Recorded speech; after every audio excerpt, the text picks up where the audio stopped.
السلام علیکم ورحمۃ اللہ تعالی وبرکاتہ۔ الحمد للہ رب العالمین والصلاة والسلام علی سید الانبیاء والمرسلین، اما بعد فاعوذ باللہ من الشیطان الرجیم، بسم اللہ الرحمن الرحیم۔ ان اللہ وملائکتہ یصلون علی النبی یا ایھا الذین آمنوا صلوا علیہ وسلموا تسلیما۔ اللہم صلی علی سیدنا مولانا محمد علیہ وسلم، صلاۃ و سلام علیک یا رسول اللہ، صلاۃ و سلام علیک یا نبی اللہ، صلاۃ و سلام علیک یا حبیب اللہ۔ عزیزان ملت اسلامیہ، ماہ رجب المرجب کے بے شمار فضائل و برکات احادیث کے اندر وارد ہیں۔ رجب جو ہے خاص طور سے ترجیب سے ماخوذ ہے۔ اہل عرب جو تھے وہ اس مہینے کی بہت زیادہ تعظیم کیا کرتے تھے، کیونکہ یہ اللہ کا مہینہ ہے، تو اس مہینے کی تعظیم کرنے کی وجہ سے اس کا نام رجب رکھا گیا ہے۔ اللہ کے نبی صلی اللہ علیہ وسلم ارشاد فرماتے ہیں کہ رجب اللہ کا مہینہ ہے، شعبان میرا مہینہ ہے، اور رمضان میری امت کا مہینہ ہے۔ رجب اللہ کا مہینہ ہے، اس کا مطلب کیا ہے؟ یوں تو سارے مہینے اللہ کے بنائے ہوئے ہیں، سارے دن، ساری راتیں، زمین آسماں، دنیا کی ہر چیز اللہ کی ہی ہے۔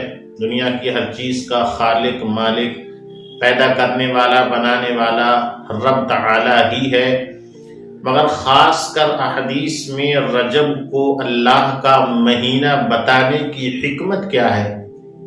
تو رجب کو اللہ کا مہینہ اس لیے کہا گیا ہے، اس لیے بتایا گیا ہے کہ رجب کے اندر خاص طور سے اللہ کی رحمت اس کے گنہگار بندوں کی جانب متوجہ ہوتی ہے، کہ جب اس کے گنہگار بندے اس کی بارگاہ سے قریب ہوتے ہیں، توبہ استغفار کرتے ہیں، تو اللہ تبارک و تعالیٰ ان کے گناہوں کو معاف فرما دیتا ہے۔ یہی وجہ ہے کہ ماہ رجب کو خاص طور سے اللہ کا مہینہ کہا گیا۔ اس کے علاوہ احادیث کے اندر بے شمار رجب کے فضائل و برکات ہیں، اور مذہب اسلام کے بہت سارے ایسے واقعات ہیں جو ماہ رجب سے تعلق رکھتے ہیں۔ خاص طور سے حضرت نوح علیہ السلام کی کشتی کا بہت مشہور و معروف واقعہ ہے۔ اللہ تبارک و تعالیٰ نے حضرت نوح علیہ السلام کو کشتی کے تعلق سے، یا جو کشتی کا سفر شروع ہوا تھا، حکم ارشاد فرمایا تھا، تو وہ رجب کا مہینہ تھا۔ نماز جو تمام عبادتوں میں افضل العبادت ہے، اللہ کی عبادت ہے نماز، یہ تحفہ ہمارے نبی صلی اللہ علیہ وسلم کو اللہ تبارک و تعالیٰ نے ہم اور آپ کے لیے اسی ماہ مقدس یعنی کہ رجب میں عطا فرمایا تھا۔ مزید آپ جانتے ہیں کہ اللہ کے نبی صلی اللہ علیہ وسلم کو معراج بھی اسی مہینے کی 27 تاریخ کو ہوئی تھی، معراج۔ اس کے علاوہ ماہ رجب کے اندر اور بہت سارے واقعات رونما ہوئے ہیں جو اس بات پر دال ہیں کہ یہ ماہ جو ہے، ماہ رجب جو ہے، بہت زیادہ فضائل و برکات کا حامل ہے۔ محترم، بہت ہی مشہور و معروف روایت ہے، اللہ کے نبی صلی اللہ علیہ وسلم نے ارشاد فرمایا، جو ماہ رجب کے پہلے دن پہلی تاریخ کا روزہ رکھے گا تو 3 سال کے گناہوں کا کفارہ ہو جائے گا، جو دوسرے دن 2 تاریخ کا روزہ رکھے گا تو یہ 2 سال کے گناہوں کا کفارہ ہوگا، اور جو تیسرے دن یعنی 3 تاریخ کا روزہ رکھے گا تو یہ 1 سال کے گناہوں کا کفارہ ہو جائے گا۔ باقی اگر تمام مہینے کے روزے رکھے تو ایک روزہ 1 مہینے کے گناہوں کا کفارہ کرتے ہیں۔ کہ اللہ کے نبی صلی اللہ تعالی علیہ وسلم نے ارشاد فرمایا، جو ماہ رجب میں 7 روزے رکھے گا تو اللہ تبارک و تعالی ان 7 روزوں کی برکت سے جہنم کے 7 دروازوں کو اس پر بند فرما دے گا، اور جو 8 روزے رکھے گا تو اللہ تبارک و تعالی جنت کے 8 دروازوں کو اس کے لیے کھول دے گا، اور جو 10 روزے رکھے گا تو اللہ تبارک و تعالی کا منادی ندا کرے گا، ہے بندے خدا، اللہ نے تیری اس عبادت کو قبول کر لیا ہے تو اس سے آگے اور کرتا چلا جا، رب تبارک و تعالیٰ تجھے اس کے مطابق اجر و ثواب عطا فرماتا رہے گا۔ دنیاوی گناہوں سے لت پت غفلت کی زندگی گزارنے سے بہتر ہے کہ ہم اللہ کی بارگاہ سے قریب ہو جائیں، تائب ہو جائیں، سچی توبہ کر لیں، تو یقیناً رب تبارک و تعالیٰ ہماری بخشش و مغفرت فرما دے گا۔ اللہ کے نبی صلی اللہ تعالیٰ علیہ وسلم نے ارشاد فرمایا کہ جو اس ماہ مقدس کے روزے رکھے گا تو اللہ تبارک و تعالیٰ اس کے تمام گناہوں کو معاف فرما دے گا۔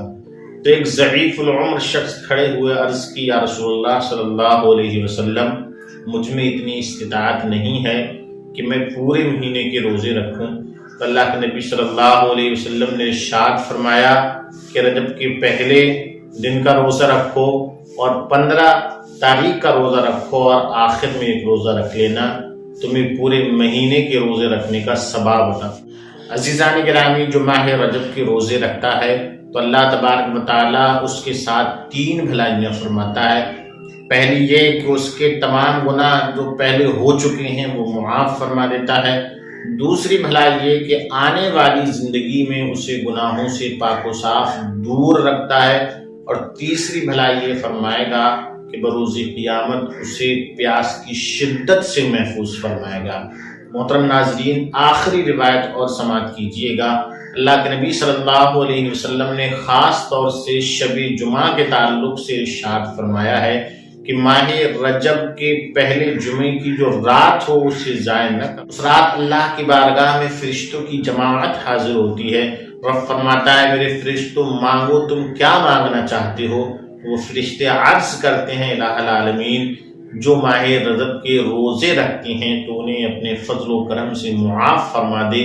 تو رب ارشاد فرماتا ہے کہ اے فرشتوں، تم گواہ ہو جاؤ، جس نے ماہ رجب کے روزے رکھے میں ان تمام کو معاف فرماتا ہوں۔ یعنی گرامی، یہ تمام واقعات و روایات اس بات پر دلالت کرتی ہیں کہ ماہ رجب بڑی شان و شوکت اور عظمت والا مہینہ ہے، گناہوں سے مغفرت حاصل کرنے والا مہینہ ہے، اللہ کی عبادت و ریاضت کرنے والا مہینہ ہے، رب کی بارگاہ سے بخشش و نجات کا پروانہ حاصل کرنے والا مہینہ ہے۔ لہذا ابھی وقت ہے، اپنے رب کی بارگاہ میں تائب ہو کر توبہ کر کے سچے پکے مسلمان ہو جائیے گا۔